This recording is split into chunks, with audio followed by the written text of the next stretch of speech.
ओम श्री हनुमते नमः। आप सभी का हमारे YouTube चैनल पर हार्दिक स्वागत है। आज मंगलवार को आइए सुने हनुमान जी की पौराणिक कथा। कथा के अनुसार एक समय की बात है, एक नगर में एक वृद्धा रहती थी। उसका एक ही पुत्र था। वृद्धा की हनुमान जी पर गहरी आस्था थी। वह प्रत्येक मंगलवार को नियम पूर्वक व्रत रखकर हनुमान जी की आराधना करती थी। एक बार हनुमान जी ने अपनी भक्तिनी उस वृद्ध महिला की श्रद्धा का परीक्षण करने का विचार किया। हनुमान जी साधु का वेश धारण कर वृद्धा के घर गए और पुकारने लगे, है कोई हनुमान भक्त जो हमारी इच्छा पूर्ण करे। आवाज उस वृद्धा के कान में पड़ी। पुकार सुन वृद्धा जल्दी से बाहर आई और साधु को प्रणाम कर बोली, आज्ञा महाराज। हनुमान वेशधारी साधु बोले, मैं भूखा हूँ, भोजन करूँगा, तुम थोड़ी सी जमीन लीप दो। वृद्धा दुविधा में पड़ गई।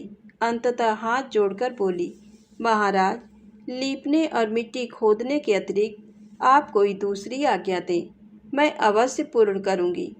साधु ने 3 बार प्रतिज्ञा कराने के पश्चात कहा, तू अपने बेटे को बुला, मैं उसकी पीठ पर आग जलाकर भोजन बनाऊंगा। ये सुनकर वृद्धा घबरा गई, परंतु वह प्रतिज्ञाबद्ध थी। उसने अपने पुत्र को बुलाकर साधु को सौंप दिया। साधु वेशधारी हनुमान जी ने वृद्धा के हाथों से ही उसके पुत्र को पेट के बल लिटवाया और उसकी पीठ पर आग जलवाई। आग जलाकर दुखी मन से वृद्धा अपने घर में चली गई। इधर भोजन बनाकर साधु ने वृद्धा को बुलाकर कहा, उनका भोजन बन गया है, तुम अपने पुत्र को पुकारो ताकि वह भी आकर भोग लगा ले। इस पर वृद्धा बोली, उसका नाम लेकर मुझे और कष्ट ना दें। लेकिन जब साधु महाराज नहीं माने तो वृद्धा ने अपने पुत्र को आवाज़ लगाई। वह अपनी माँ के पास आ गया। अपने पुत्र को जीवित देख वृद्धा को बहुत आश्चर्य हुआ और वह साधु के चरणों में गिर पड़ी। तब हनुमान जी अपने वास्तविक रूप में प्रकट हुए और वृद्धा को भक्ति का आशीर्वाद दिया तो प्रेम से बोले, शंकर भगवान की जय हो, बजरंग बली की जय हो। आइए सुने मंगलवार व्रत की पौराणिक कथा। एक बार नैमिषारण्य तीर्थ में 80,000 मुनि एकत्र होकर पुराणों के ज्ञाता श्री सूत जी से पूछने लगे, हे महामुने, आपने हमें अनेक पुराणों की कथाएं सुनाई हैं। अब कृपा करके हमें ऐसा व्रत और कथा बताएं जिसके करने से संतान की प्राप्ति हो तथा मनुष्यों को रोग, शोक, अग्नि, सर्व दुख आदि का भय दूर हो, क्योंकि कलयुग में सभी जीवों की आयु बहुत कम है। फिर इस पर उन्हें रोग चिंता के कष्ट लगे रहेंगे तो फिर वह श्रीहरि के चरणों में अपना ध्यान कैसे लगा सकेंगे। श्री सूत जी बोले, हे मुनियों, आपने लोक कल्याण के लिए बहुत ही उत्तम बात पूछी है। एक बार युधिष्ठिर ने भगवान श्री कृष्ण से लोक कल्याण के लिए यही प्रश्न किया था। भगवान श्री कृष्ण और युधिष्ठिर का संवाद तुम्हारे सामने कहता हूँ, ध्यान देकर सुनो।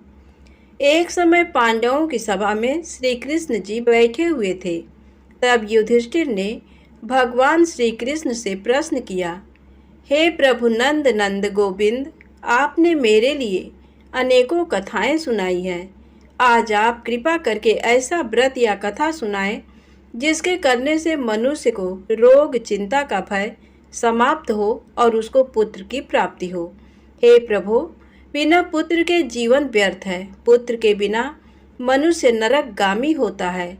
पुत्र के बिना मनुष्य पितृ ऋण से छुटकारा नहीं पा सकता और न ही उसका पुन्नग नामक नरक से उद्धार हो सकता है। अतः पुत्रदायक व्रत बतलाएं। श्री कृष्ण भगवान बोले, हे राजन, मैं एक प्राचीन इतिहास सुनाता हूँ, आप उसे ध्यान पूर्वक सुनो। कुंडलपुर नामक एक नगर था। उसमें नंदा नामक एक ब्राह्मण रहता था। भगवान की कृपा से उसके पास सब कुछ था, फिर भी वह दुखी था। इसका कारण ये था कि ब्राह्मण की स्त्री सुनंदा के कोई संतान न थी। सुनंदा पतिव्रता थी, भक्तिपूर्वक श्री हनुमान जी की आराधना करती थी। मंगलवार के दिन व्रत करके अंत में भोजन बनाकर हनुमान जी का भोग लगाने के बाद स्वयं भोजन करती थी। एक बार मंगलवार के दिन ब्राह्मणी गृह कार्य की अधिकता के कारण हनुमान जी को भोग न लगा सकी, तो इस पर उसे बहुत दुख हुआ। उसने कुछ भी नहीं खाया और अपने मन में प्रण किया कि अब तो अगले मंगलवार को ही हनुमान जी का भोग लगाकर अन्न जल ग्रहण करेगी। ब्राह्मणी सुनंदा प्रतिदिन भोजन बनाती, श्रद्धा पूर्वक पति को खिलाती, परंतु स्वयं भोजन नहीं करती और मन ही मन श्री हनुमान जी की आराधना करती थी। इसी प्रकार 6 दिन गुजर गए और ब्राह्मणी सुनंदा अपने निश्चय के अनुसार भूखी प्यासी निराहार रही और अगले मंगलवार को ब्राह्मणी सुनंदा प्रातःकाल ही बेहोश होकर गिर पड़ी। ब्राह्मणी सुनंदा की इस असीम भक्ति के प्रभाव से श्री हनुमान जी बहुत प्रसन्न हुए और प्रकट होकर बोले, सुनंदा, मैं तेरी भक्ति से बहुत प्रसन्न हूँ, तू उठ और वर मांग। सुनंदा अपने आराध्य देव श्री हनुमान जी को देखकर आनंद की अधिकता से विह्वल हो श्री हनुमान जी के चरणों में गिरकर बोली, हे प्रभु, मेरी कोई संतान नहीं है, कृपा करके मुझे संतान प्राप्ति का आशीर्वाद दें, आपकी अति कृपा होगी। श्री महावीर जी बोले, तेरी इच्छा पूर्ण होगी, तेरे एक कन्या पैदा होगी, उसके अष्टांग प्रतिदिन सोना दिया करेंगे। इस प्रकार कहकर श्री महावीर जी अंतर्ध्यान हो गए। ब्राह्मणी सुनंदा बहुत हर्षित हुई और सभी समाचार अपने पति से कहा। ब्राह्मण देवकन्या का वरदान सुनकर कुछ दुखी हुए, परंतु सोना मिलने की बात सुनी तो बहुत प्रसन्न हुए। विचार किया कि ऐसी कन्या के साथ मेरी निर्धनता भी समाप्त हो जाएगी। श्री हनुमान जी की कृपा से वह ब्राह्मणी गर्भवती हुई और 10वें महीने में उसे बहुत ही सुंदर पुत्री प्राप्त हुई। ये बच्ची अपने पिता के घर में ठीक उसी तरह से बढ़ने लगी जिस प्रकार शुक्ल पक्ष का चंद्रमा बढ़ रहा है। 10वें दिन ब्राह्मण ने उस बालिका का नामकरण संस्कार कराया। उसके कुल पुरोहित ने उस बालिका का नाम रत्नावली रखा, क्योंकि ये कन्या सोना प्रदान किया करती थी। इस कन्या ने पूर्व जन्म में बड़े ही विधान से मंगल देव का व्रत किया था। रत्नावली का अष्टांग बहुत सा सोना देता था। उस सोने से नंदा ब्राह्मण बहुत ही धनवान हो गया। अब ब्राह्मणी भी बहुत अभिमान करने लगी थी। समय बीतता रहा। अब रत्नावली 10 वर्ष की हो चुकी थी। एक दिन जब नंदा ब्राह्मण प्रसन्न चित्त था, तब सुनंदा ने अपने पति से कहा, मेरी पुत्री रत्नावली विवाह के योग्य हो गई है, अतः आप कोई सुंदर तथा योग्य वर देखकर इसका विवाह कर दें। ये सुन ब्राह्मण बोला, अभी तो रत्नावली बहुत छोटी है। तब ब्राह्मणी बोली, शास्त्रों की आज्ञा है कि कन्या 8वें वर्ष में गौरी, 9 वर्ष में रोहिणी, 10वें वर्ष में कन्या, इसके पश्चात रस्वला हो जाती हैं। गौरी के दान से पाताल लोक की प्राप्ति होती है, रोहिणी के दान से वैकुंठ लोक की प्राप्ति होती है, कन्या के दान से इंद्रलोक में सुखों की प्राप्ति होती है। अगर हे पतिदेव रजस्वला का दान किया जाता है तो घोर नरक की प्राप्ति होती है।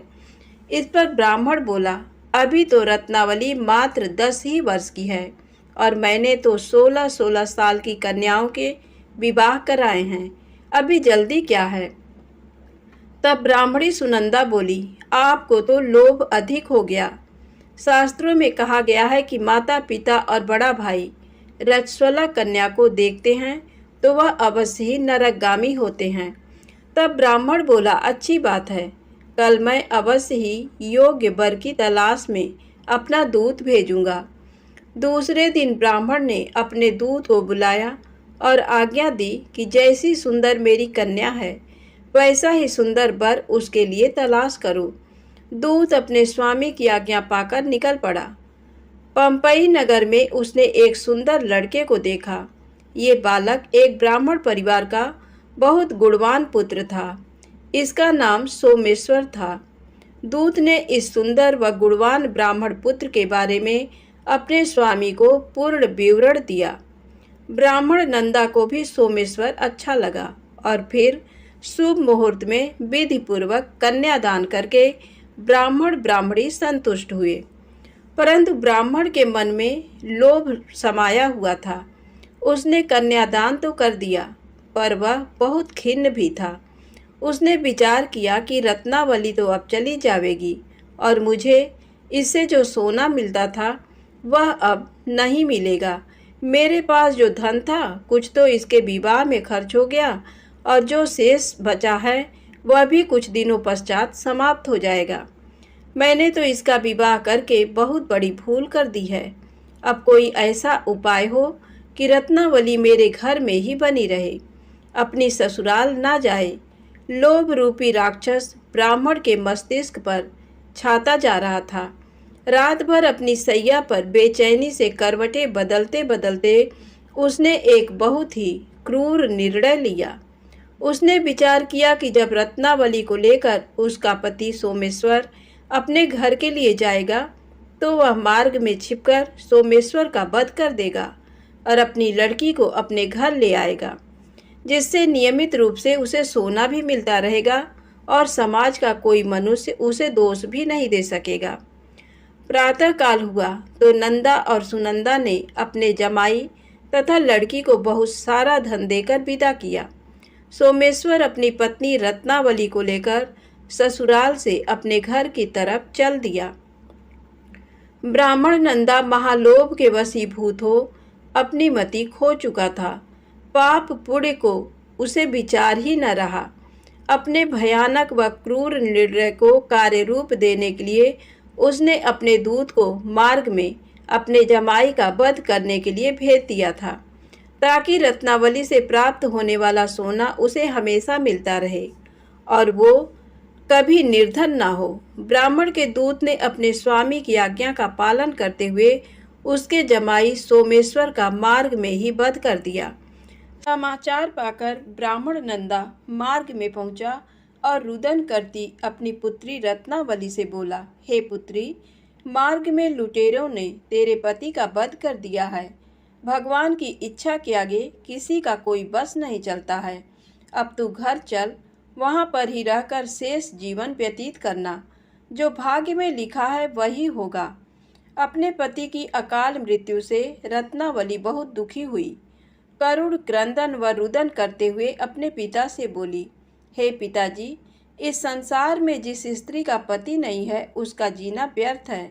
मैं अपने पति के साथ ही अपने शरीर को जला दूंगी और सती होकर अपने इस जन्म को, माता पिता के नाम को तथा सास ससुर के यश को सार्थक करूंगी। ब्राह्मण नंदा अपनी पुत्री रत्नावली के वचनों को सुनकर बहुत दुखी हुआ। विचार करने लगा, मैंने व्यर्थ ही जमाई वध का पाप अपने सिर लिया। रत्नावली तो उसके पीछे अपने प्राण तक देने को तैयार है। मेरा तो दोनों तरफ से मरण हो गया। धन तो अब मिलेगा नहीं। जमाई वध के पाप के फलस्वरूप यम यातना भी भुगतनी पड़ेगी। ये सोचकर वह बहुत खिन्न हुआ। सोमेश्वर की चिता बनाई गई। रत्नावली सती होने की इच्छा से अपने पति का सिर अपनी गोद में रखकर चिता में बैठ गई। जैसे ही सोमेश्वर की चिता को अग्नि लगाई गई, वैसे ही प्रसन्न हो मंगल देव वहाँ प्रकट हुए और बोले, हे रत्नावली, मैं तेरी पति भक्ति से बहुत प्रसन्न हूँ, तू वर मांग। रत्नावली ने अपने पति का जीवन दान मांगा। तब मंगल देव बोले, रत्नावली, तेरा पति अजर अमर है, ये महाविद्वान भी होगा और इसके अतिरिक्त तेरी जो इच्छा हो वर मांग।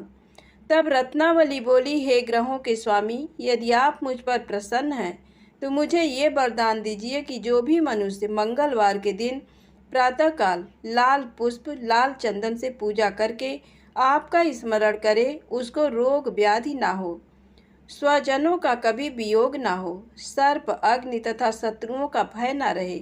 जो स्त्री मंगलवार का व्रत करे वह कभी विधवा ना हो। मंगल देव तथास्तु कहकर अंतर ध्यान हो गए। सोमेश्वर मंगल देव की कृपा से जीवित हो उठा। रत्नावली अपने पति को पुनः प्राप्त कर बहुत प्रसन्न हुई और मंगल देव का व्रत प्रत्येक मंगलवार को करके व्रत राज और मंगल देव की कृपा से इस लोक में सुख ऐश्वर्य को भोगते हुए अंत में अपने पति के साथ स्वर्ग लोक को गई। प्रेम से बोले हनुमान जी महाराज की जय हो। आइए सुने राम नाम की महिमा। पति रावण के वध के बाद जब अयोध्यापति प्रभु श्री राम की कीर्ति दूर दूर तक फैल रही थी और वह मर्यादा पुरुषोत्तम कहलाने लगे, तब एक दिन महादेव शिव की इच्छा भी मर्यादा पुरुषोत्तम श्री राम से मिलने की हुई। पार्वती जी को संग लेकर महादेव कैलाश पर्वत से उतरकर अयोध्या नगरी के रास्ते पर चल पड़े। भगवान शिव और मां पार्वती को अयोध्या आया देखकर राम जी बहुत खुश हुए। माता जानकी ने उनका उचित आदर सत्कार किया और स्वयं भोजन बनाने के लिए रसोई में चली गई। इस बीच भगवान शिव ने श्री राम जी से पूछा, आपके सेवक हनुमान जी दिखाई नहीं पड़ रहे हैं? श्री राम बोले, वे बगीचे में हैं। शिव जी ने श्री राम जी से बगीचे में जाने की अनुमति मांगी और पार्वती जी का हाथ थामकर बगीचे में आ गए। बगीचे की खूबसूरती देखकर उनका मन मोहित हो गया। आम के एक घने वृक्ष के नीचे हनुमान जी दीन दुनिया से बेखबर गहरी नींद में सोए थे। एक लय में खर्राटों से राम नाम की ध्वनि उठ रही थी। चकित होकर शिवजी और माता पार्वती एक दूसरे की ओर देखने लगे। माता पार्वती मुस्कुरा उठी और वृक्ष की डालियों की ओर इशारा किया। राम नाम सुनकर पेड़ की डालियां भी झूमने लगी थीं और इनके बीच से भी राम नाम उच्चारित हो रहा था। शिवजी इस राम नाम की धुन में मस्त मगन होकर खुद भी राम राम कहकर नाचने लगे। माता पार्वती जी ने भी अपने पति का अनुसरण किया और अपने कोमल पैर थिरकाने लगी। शिव जी और माता पार्वती जी के नृत्य में ऐसी झनकार उठी कि स्वर्ग लोक के देवतागण भी आकर्षित होकर बगीचे में आ गए और राम नाम की धुन में सभी मस्त हो गए। माता जानकी भोजन तैयार करके प्रतीक्षारत थी, परंतु संध्या घिरने तक भी अतिथि नहीं पधारे। तब अपने देवर लक्ष्मण जी को बगीचे में भेजा। लक्ष्मण जी तो स्वयं को श्री राम का सेवक ही मानते थे, अतः बगीचे में आकर जब उन्होंने धरती पर स्वर्ग का नजारा देखा तो खुद भी राम नाम की धुन में झूम उठे। महल में माता जानकी परेशान हो रही थी कि अभी तक भोजन ग्रहण करने कोई भी क्यों नहीं आया। तब उन्होंने श्री राम जी से कहा, भोजन ठंडा हो रहा है, चलिए हम ही जाकर बगीचे में से सभी को ले आए। जब राम जी बगीचे में गए तो वहाँ राम नाम की धूम मची हुई थी। हनुमान जी गहरी नींद में सोए हुए थे और उनके खर्राटों से अभी तक राम नाम निकल रहा था। श्री राम भाव विह्वल हो उठे। राम जी ने हनुमान जी को नींद से जगाया और प्रेम से उनकी तरफ निहारने लगे। हनुमान जी प्रभु को आया देख शीघ्रता से उठ खड़े हुए। नृत्य की समा भंग हो गई। शिव जी खुले कंठ से हनुमान जी की राम भक्ति की सराहना करने लगे। हनुमान जी सकुचाए लेकिन मन ही मन खुश हो रहे थे। श्री सिया राम ने भोजन करने का आग्रह भगवान शिव जी से किया। सभी लोग महल में भोजन करने के लिए चल पड़े।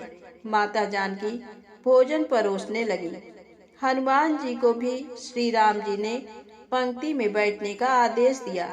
हनुमान जी बैठ तो गए, परंतु आदत ऐसी थी कि राम जी के भोजन करने के उपरांत ही सभी लोग भोजन करते थे। आज श्री राम के आदेश से पहले भोजन करना पड़ रहा था। माता जानकी हनुमान जी को भोजन परोसती जा रही थी, पर हनुमान जी का पेट ही नहीं भर रहा था। सीता जी कुछ समय तक तो उन्हें भोजन परोसती रही, फिर समझ गईं इस तरह तो हनुमान जी का पेट नहीं भरेगा। उन्होंने तुलसी के एक पत्ते पर राम नाम लिखा और भोजन के साथ हनुमान जी को परोस दिया। तुलसी पत्र खाते ही हनुमान जी को संतुष्टि मिली और वह भोजन खाकर उठ खड़े हुए। भगवान शिव शंकर ने प्रसन्न होकर हनुमान जी को आशीर्वाद दिया कि आपकी राम भक्ति युगों युगों तक याद की जाएगी और आप संकट मोचन कहलाएंगे। तो प्रेम से बोलें, शंकर जी भगवान की जय हो। संकट मोचन हनुमान जी की जय हो। अब आइए सुने राम नाम महिमा की दूसरी कहानी। महादेव जी को एक बार बिना कारण के किसी को प्रणाम करते देखकर पार्वती जी ने पूछा, आप किसको प्रणाम करते रहते हैं? शिव जी पार्वती जी से कहते हैं कि हे देवी, जो व्यक्ति एक बार राम कहता है उसे मैं 3 बार प्रणाम करता हूँ। पार्वती जी ने एक बार शिव जी से पूछा, आप स्मशान में क्यों जाते हैं और ये चिता की भस्म शरीर पर क्यों लगाते हैं? उसी समय शिव जी पार्वती जी को शमशान ले गए। वहां एक शव अंतिम संस्कार के लिए लाया गया। लोग राम नाम सत्य है कहते हुए शव को ला रहे थे। शिव जी ने कहा कि देखो पार्वती, इस शमशान की ओर जब लोग आते हैं तो राम नाम का स्मरण करते हुए आते हैं और इस शव के निमित्त से कई लोगों के मुख से मेरा अति प्रिय दिव्य राम नाम निकलता है।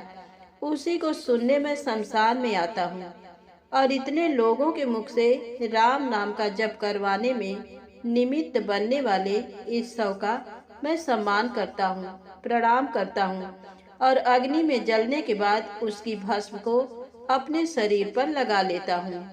राम नाम बुलवाने वाले के प्रति मुझे अगाध प्रेम रहता है। एक बार शिव जी कैलाश पर पहुँचे और पार्वती जी से भोजन मांगा। पार्वती जी विष्णु सहस्त्र नाम का पाठ कर रही थी। पार्वती जी ने कहा, अभी पाठ पूरा नहीं हुआ, कृपया थोड़ी देर प्रतीक्षा कीजिए। शिव जी ने कहा कि इससे तो समय और श्रम दोनों लगेंगे।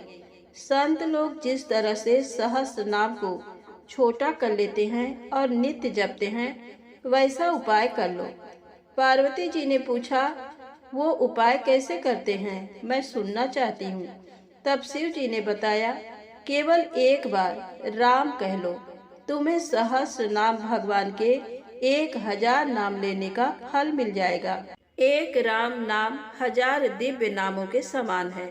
पार्वती जी ने वैसा ही किया। भगवान बोले, श्री राम राम रामेति रमे रामे मनोरमे सहस्र नाम तत्तुल्यम राम नाम वरानने। ये राम नाम सभी आपदाओं को हरने वाला, सभी संपदाओं को देने वाला दाता है। सारे संसार को विश्राम शांति प्रदान करने वाला है। इसीलिए मैं इसे बार बार प्रणाम करता हूँ। भवसागर के सभी समस्याओं और दुख के बीजों को भूंज के रख देने वाला, समूल नष्ट कर देने वाला, सुख संपत्तियों को अर्जित करने वाला, यमदूतों को भगाने वाला केवल राम नाम का गर्जन जप है। प्रयास पूर्वक स्वयं भी राम नाम जपते रहना चाहिए और दूसरों को भी प्रेरित करके राम नाम जपवाना चाहिए। इससे अपना और दूसरों का तुरंत कल्याण हो जाता है। यही सबसे सुलभ और अचूक उपाय है।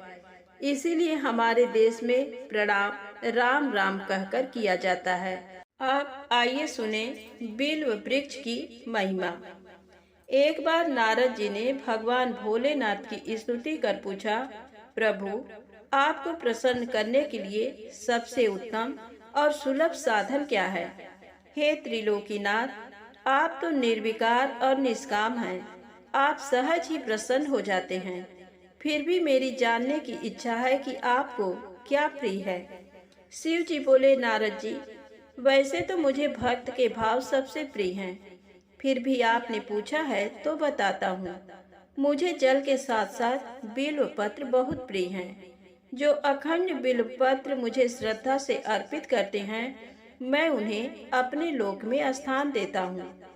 नारद जी भगवान शंकर और माता पार्वती की वंदना कर अपने लोक को चले गए। उनके जाने के पश्चात पार्वती जी ने शिव जी से पूछा, हे प्रभु, मेरी ये जानने की बड़ी उत्कट इच्छा हो रही है कि आपको बिल्व पत्र इतने प्रिय क्यों हैं। कृपा करके मेरी जिज्ञासा शांत करें। शिव जी बोले, हे शिवे, बिल्व के पत्ते मेरी जटा के समान हैं। उसका त्रिपत्र यानी 3 पत्ते ऋग्वेद, यजुर्वेद और सामवेद हैं। शाखाएं समस्त शास्त्र का स्वरूप हैं। बिल्व वृक्ष को आप पृथ्वी का कल्प वृक्ष समझें, जो ब्रह्मा विष्णु शिव स्वरूप हैं। स्वयं महालक्ष्मी ने शैल पर्वत पर बिल्व वृक्ष रूप में जन्म लिया था। ये सुनकर पार्वती जी कौतूहल में पड़ गईं। उन्होंने पूछा, देवी लक्ष्मी ने आखिर बिल्व वृक्ष का रूप क्यों लिया? आप ये कथा विस्तार से कहें। तब भोलेनाथ ने देवी पार्वती को कथा सुनानी शुरू की। हे देवी, सतयुग में ज्योति रूप में मेरे अंश का रामेश्वर लिंग था। ब्रह्मा आदि देवों ने उसका विधिवत पूजन अर्चन किया था। फलतः मेरे अनुग्रह से वाग देवी सबकी प्रिया हो गईं। वे भगवान विष्णु को सतत प्रिय हो गईं। मेरे प्रभाव से भगवान केशव के मन में वाग देवी के लिए जितनी प्रीति हुई वह स्वयं लक्ष्मी को नहीं भाई। अतः लक्ष्मी देवी चिंतित और रुष्ट होकर परम उत्तम श्री शैल पर्वत पर चली गईं। वहां उन्होंने मेरे विग्रह की उग्र तपस्या प्रारंभ कर दी। हे परमेश्वरी, कुछ समय बाद महालक्ष्मी जी ने मेरे विग्रह से थोड़ा ऊर्ध्व में एक वृक्ष का रूप धारण कर लिया और अपने पत्र पुष्प द्वारा निरंतर मेरा पूजन करने लगी। इस तरह उन्होंने कोटि वर्ष तक आराधना की। अंततः उन्हें मेरा अनुग्रह प्राप्त हुआ। महालक्ष्मी ने मांगा कि श्री हरि के हृदय में मेरे प्रभाव से वाग्देवी के लिए जो स्नेह हुआ है वह समाप्त हो जाए। शिव जी बोले, मैंने महालक्ष्मी को समझाया कि श्री हरि के हृदय में आपके अतिरिक्त किसी और के लिए कोई प्रेम नहीं है। वाग्देवी के प्रति तो उनकी श्रद्धा है। ये सुनकर श्री लक्ष्मी जी प्रसन्न हो गईं और पुनः श्री विष्णु के हृदय में स्थित होकर निरंतर उनके साथ विहार करने लगी। हे पार्वती, महालक्ष्मी के हृदय का एक बड़ा विकार इस प्रकार दूर हुआ था। इस कारण हरि प्रिया उसी वृक्ष रूप में सर्वदा अतिशय भक्ति से भरकर यत्न पूर्वक मेरी पूजा करने लगी। बिल्व इस कारण मुझे बहुत प्रिय है और मैं बिल्व वृक्ष का आश्रय लेकर रहता हूँ। बिल्व वृक्ष को सदा सर्व तीर्थमय एवं सर्व देवमय मानना चाहिए, इसमें तनिक भी संदेह नहीं है। बिल्व पत्र, बिल्व फूल, बिल्व वृक्ष अथवा बिल्व काष्ठ के चंदन से जो मेरा पूजन करता है वह भक्त मेरा प्रिय है। बिल्व वृक्ष को शिव के समान ही समझो, वह मेरा शरीर है। जो बिल्व पर चंदन से मेरा नाम अंकित करके मुझे अर्पण करता है, मैं उसे सभी पापों से मुक्त करके अपने लोक में स्थान देता हूँ। उस व्यक्ति को स्वयं लक्ष्मी जी भी नमस्कार करती हैं। जो बिल्व मूल में प्राण छोड़ता है उसको रुद्र देह प्राप्त होता है। तो प्रेम से बोले, विष्णु भगवान माता लक्ष्मी की जय हो। शंकर भगवान माँ गौरी माता की जय हो।